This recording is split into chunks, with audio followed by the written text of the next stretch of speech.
So why do so many smart, incredibly talented leaders just fail? It's usually not about the market or their technical skills. Nope.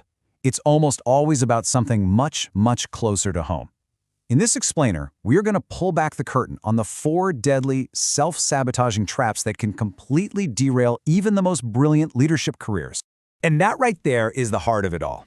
See, the vast majority of leadership failures, they're not caused by some external enemy. They're internal. They come from these psychological traps that we set for ourselves, a lot of the time without even knowing it. The biggest battle you'll ever fight as a leader, it's the one in your own head. So, what's behind these internal battles? Well, we call them blind spots. Think of them as these hidden biases, these unconscious habits that literally change how you see the world and make decisions.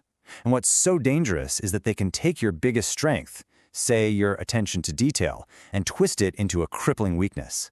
So today, we're going to drag these monsters out into the light. Okay, let's dive into the first one. This is by far the most common trap of all. I call it the superhero syndrome. You know that little voice in the back of your head, the one that whispers, "Look, no one can do this as well as I can." That's it. It's this deep compulsion to swoop in, save the day, and just do everything yourself. Do any of these sound familiar? You hear yourself saying, just let me do it, it'll be faster. Or maybe you noticed you're always the last one to turn the lights off in the office, long after your team has gone home. And let's be really honest, do you sometimes, maybe unconsciously, hire people who aren't quite as skilled as you are just so you can always be the expert in the room? These are massive red flags. To really see how this plays out, let's look at a real-world example. I want you to meet Hung. Hung was an absolute rockstar programmer. The best in his company, a true top performer. So naturally, he gets a promotion. He's now a tech lead, managing a team of 10 people. And this is where it all started to go wrong. Hung fell right into that superhero trap. He just couldn't stand seeing his team's code when he knew in his gut that his way was more optimal. So what did he do? He stayed late. Night after night, he would go back and just rewrite all of their work. In his mind, he was ensuring quality. He was being the hero. But in reality, he was poisoning his team. And here's the harsh truth. When you act like the superhero, you don't save the day. You become the single biggest bottleneck in the entire organization. Every single decision, every piece of work, it all gets stuck waiting for you. And maybe even worse than that, you rob your team of their chance to learn, to struggle, to get better. You're not building leaders, you're creating a team of dependents. So, the only way out of this trap is a complete, fundamental shift in your mindset. You have to stop trying to be the superhero. Instead, you need to become the gardener. Think about it. A gardener doesn't make a plant grow. They can't. What they do is create the perfect environment, the right soil, the right amount of water and sun, so the plant can grow itself. Your job is to provide the resources and support, then step back and let your team be the heroes. This quote right here should be the mantra for every single leader. Your job is not to be the smartest person in the room. Your job is to hire the smartest people, to build a team so talented that they constantly challenge you. You find people who are way smarter than you in their area, and then you just get out of their way. Now you can probably see how this works. That superhero trap, it almost always leads directly into our second deadly trap, the trust crisis. Because after you spend all that time doing everything yourself, you start to believe this dangerous narrative that you just can't trust anyone else to get the job done right. And the symptoms of this one are just suffocating for a team. First, you've got micromanagement, checking every little detail, questioning every decision. This feeds into this theory X belief, which is the assumption that people are just naturally lazy and need to be watched constantly. And that leads to information hoarding, keeping the company's big goals a secret because you don't trust your team with the full picture. Let me be blunt about the reality here. Trust is a two-way street. If you don't give it freely, you will never, ever get loyalty in return. And you know who this pushes out the door first? Your absolute best people, your star performers. They crave autonomy and trust. They will not tolerate being micromanaged. They will leave, and you'll be left with a team of people who are just okay with being controlled. So let's go back to Home for a second. His big breakthrough moment came when he finally learned the 70% rule. He had to train himself to accept work from his team that, in his expert opinion, was only 70% as good as he could do it. And that was everything. Because it was 70% done by them without him. It was his first real step to building a scalable, trusting team. So how do you actually do this? Well, you use a simple framework called Trust But Verify. Step 1, delegate outcomes, not tasks. Be super clear on the what, the goal, and the when, the deadline.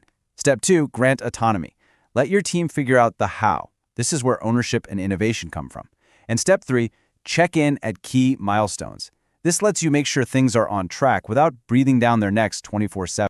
All right, let's knock out our final 2 traps, and these 2 often go hand in hand in a really toxic way. We're talking about avoiding conflict and getting drunk on your own power. Okay, let's break this down. First, you've got conflict avoidance. The big symptom here is what I call artificial harmony. Everyone is smiling, but nothing real is getting said.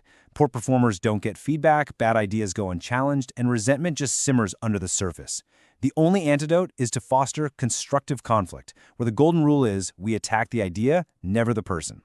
Then you've got the positional power-drunk leader. Their favorite line is, do it because I'm the boss. They only want yes men around them. The cure for this is servant leadership. It flips the whole pyramid upside down. Your job isn't to rule from on high, it's to support your team from below. You can really see the core of servant leadership in just this one simple change of question.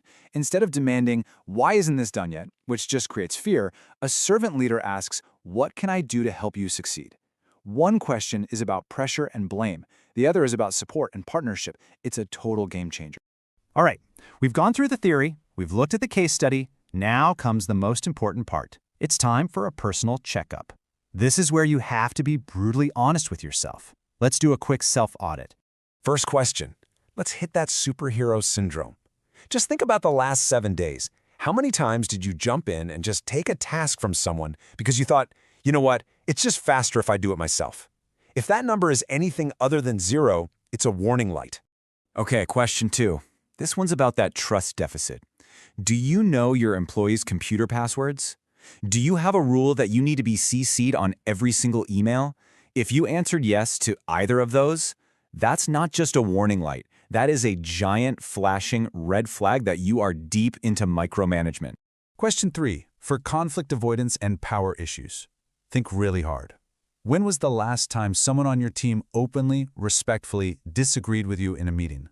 If you can't remember, or if it's been over a month, you probably haven't built a team. You've built an echo chamber. And here it is, the final question. The ultimate test of leadership. If you went on vacation for a full week, completely offline, no phone, no email, what would happen?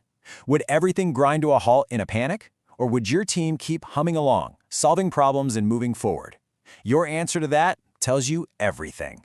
So let's bring this all home. We've talked about the 4 deadly traps: the superhero who becomes the bottleneck, the micromanager who destroys trust, the conflict avoider who creates a fake fragile peace, and the power-drunk boss who rules by fear. But here's the good news. Just recognizing these traps, just being aware that they exist and that you might be falling into one, that is half the battle, right there. Self-awareness is the key that unlocks everything else. So the only real question left is, which trap are you going to escape first?